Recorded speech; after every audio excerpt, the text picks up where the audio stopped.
Colores perfectos, imagen perfecta. Presenta. 164 integrantes de la pandilla Barrio 18 fueron trasladados de Fraijanes a la cárcel de máxima seguridad en Escuintla, con el objetivo de detener las extorsiones que se ordenan desde las cárceles. ¿Esto dará resultado? ¿Qué otras medidas deben de tomarse? ¿Y qué pasa con las amenazas que realizaron los pandilleros este día? Ese es el tema de la noche. Participe con la etiqueta SF, la 18 amenaza. A continuación, la nota de los perfiles de los líderes de la pandilla.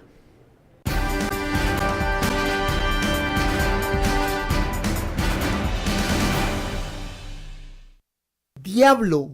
Edgar Alejandro Boror ingresó a prisión el 6 de julio del año 2004. Es acusado por los delitos de asesinato, violencia contra la mujer, secuestro, extorsiones, femicidio y tráfico de droga. Fue condenado a 525 años de prisión. Krusty. Edwin René Ramírez Iboy ingresó a prisión el 27 de mayo del año 2012. Es acusado de los delitos de femicidio. Fue condenado a 50 años de prisión. El Lobo. Aldo Dupié Ochoa Mejía ingresó a prisión el 17 de abril del año 2003. Es acusado por los delitos de asesinato, extorsión, homicidio culposo, riñas callejeras, tráfico de droga y femicidio. Fue condenado a 721 años de prisión. Criminal. José Daniel Galindo Medo ingresó a prisión el 21 de septiembre del año 2005. Los delitos homicidio, portación de armas de fuego, extorsiones, femicidio y tráfico de droga. Fue condenado a 630 años de prisión. Smurf. Rudy Francisco Alfaro Alonso ingresó a prisión el 4 de diciembre del año 2007.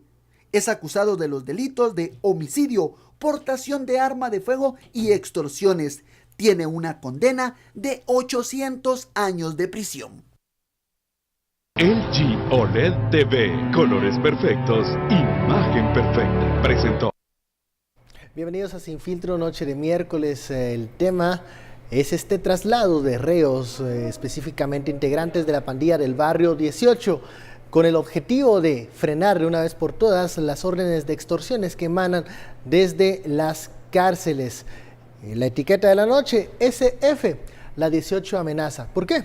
Porque los reos, los pandilleros, lejos de quedarse callados, amenazaron a las autoridades de gobernación y del sistema penitenciario por esto que ellos ven o califican como una venganza hacia su pandilla.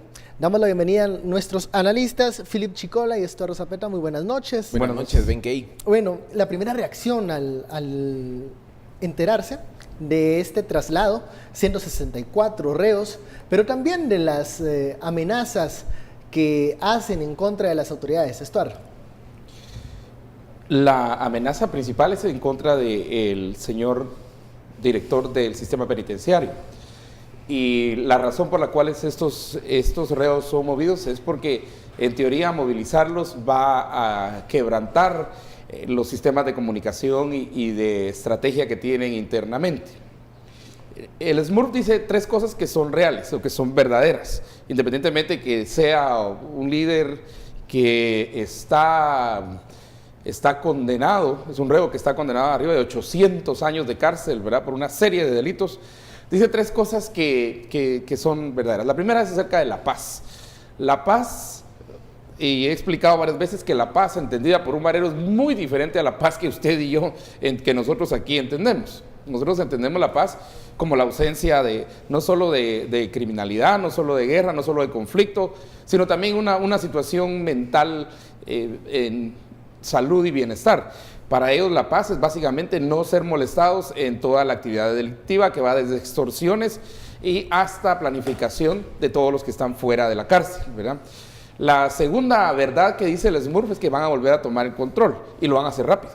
¿Por qué? Porque los niveles de comunicación de ellos son fuera de la cárcel, no son dentro de la cárcel. Y ahí es donde ellos tienen mucha relación. De hecho, el ejemplo clásico es Chimaltenango. ¿Por qué? Porque cuando mueven, por ejemplo, estos reos, los de las pandillas y las maras, hacia el Chimaltenango, también se mueven todas las familias y todos los canales de comunicación, entonces siguen abiertos a partir de la gente que está afuera. Y yo creo que la tercera y más tenebrosa y que debe preocuparnos a todos los guatemaltecos es la amenaza, ¿verdad? Que ellos se van a ver. Y aunque algunos digan que es una amenaza en términos solo del sistema penitenciario, cuidado, porque muchos otros terminan pagando, que no tienen nada que ver con el sistema penitenciario, las amenazas de ellos.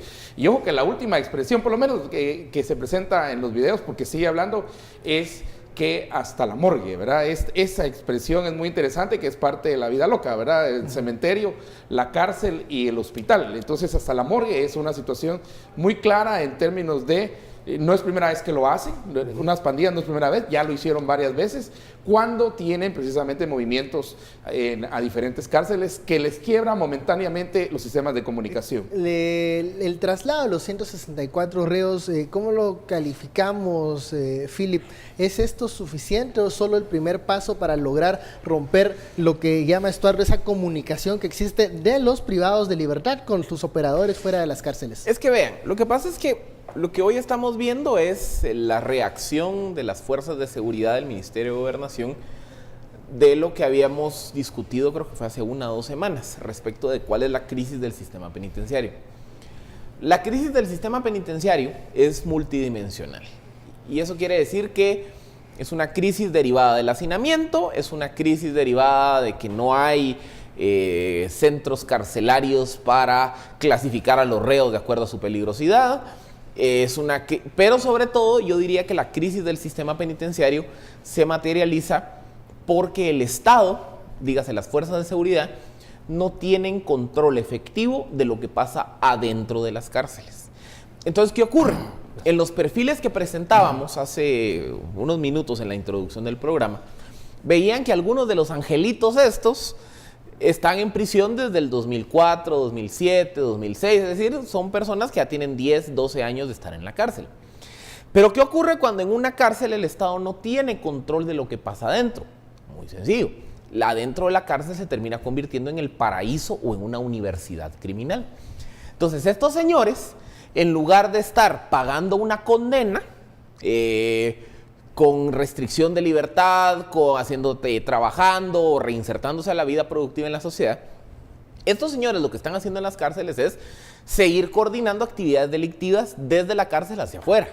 Y lo pueden hacer porque tienen acceso a teléfonos, a internet, tienen acceso a electricidad. La cárcel es un centro de operaciones. Es un centro de operaciones. Entonces, y mientras el Estado no tenga control de lo que pasa adentro, los presos siguen teniendo el control de ese cuartel general del mundo criminal. Lo que pasa es que aquí es donde hay realidades de realidades. Por ejemplo, hay algunas cárceles que son particularmente proclives a este fenómeno. 2 sectores del centro preventivo de la zona 18, si no estoy mal, creo que el sector 2 y el sector 11 eran los problemáticos. Se habla también del caso de la cárcel de Fraijanes 1, y se habla también del caso de Pavón, que son cárceles en donde históricamente los reos han tenido control. Entonces, ¿qué ocurre? Este ejercicio de trasladar reos, de mover, de cambiar y demás, lo que busca, como ya decía Estuardo, es desarticular la operación de ese centro criminal. Pero al final del día, si no hay un esfuerzo sistemático de parte del sistema penitenciario por retomar control a lo interno de las cárceles, aquí lo único que estamos haciendo es patear la pelota para adelante. Porque si yo los traslado a otro centro de detención, será otro centro de operaciones. Porque al final del día probablemente yo ya afecté su capacidad de operar 1 mes, 2 meses, qué sé yo. Pero si el Estado no tiene capacidad de ejercer control efectivo dentro de las nuevas cárceles en donde están siendo trasladados los reos, lo que van a hacer es que de aquí a 6 meses o menos van a tener acceso otra vez a teléfonos, a electricidad, a comunicaciones y van a volverse a convertir en fuente de coordinación de actividades criminales. Entonces, no es un asunto de andarlos cambiando, es un asunto de tomar control. ¿Qué se necesita para retomar el control de las cárceles? ¿Es un camino de nueva normativa o de ya tomar acciones desde el Ejecutivo para dejar aislados a estos, por lo menos a los líderes de las pandillas, para que no puedan ordenar más delitos afuera de las cárceles? El problema que hemos tenido, por ejemplo, con el sistema penitenciario es que los policías terminan convirtiéndose en básicamente operadores de los mareros. Y eso es porque la Guardia Penitenciaria no tiene recursos. No solamente no tiene recursos, formación. han sido poco capacitados, los sueldos en realidad son los más bajos de todo abajo del salario mínimo. Solo con eso ya les digo que, y mientras que entrar un celular son 3,000 quetzales, entrar un colchón ya son 5,000, ya no te imaginas una televisión y todo eso. Yo creo que no estamos hablando solamente aquí, por ejemplo, de la Mara 18, de la 13, perdón, la 13 es la Mara, la 18 es el barrio. El barrio 18. Hasta esas diferencias conceptuales hay que tenerlas. Son dos grandes diferencias ahí. Pero la 18... Lo que han hecho las pandillas en general y aún todo el crimen dentro de la cárcel es hacer aliados a los guardias de presidios. Entonces, esa es una gran debilidad. ¿Cuál es el problema del sistema penitenciario? Primero, la guardia, ¿verdad? Y entonces, mientras tengamos, una vez esté eso bien establecido, que tienen una relación directa con los presos, principalmente con los pandilleros, ellos siempre van a tener van a tener la entrada de teléfonos, van a tener la entrada de cargadores, van a tener la entrada de tantas cosas, armas, drogas, cuestiones puramente estratégicas, de sus posibles que al final víctimas. El principal activo de ellos, ¿cuál es? No es ni el celular, nada, es información. Y ahí es donde debería intervenirse. Por eso para mí cambiarlos de lugar en realidad solo interfiere momentáneamente unas 3-4 semanas y mucho en los sistemas de comunicación. A la primera pausa, pero no establece mayor cosa. Seguiremos hablando de esos eslabones débiles en el sistema penitenciario. Ya sabe, la etiqueta SF la 18 amenaza. Volvemos luego de la pausa.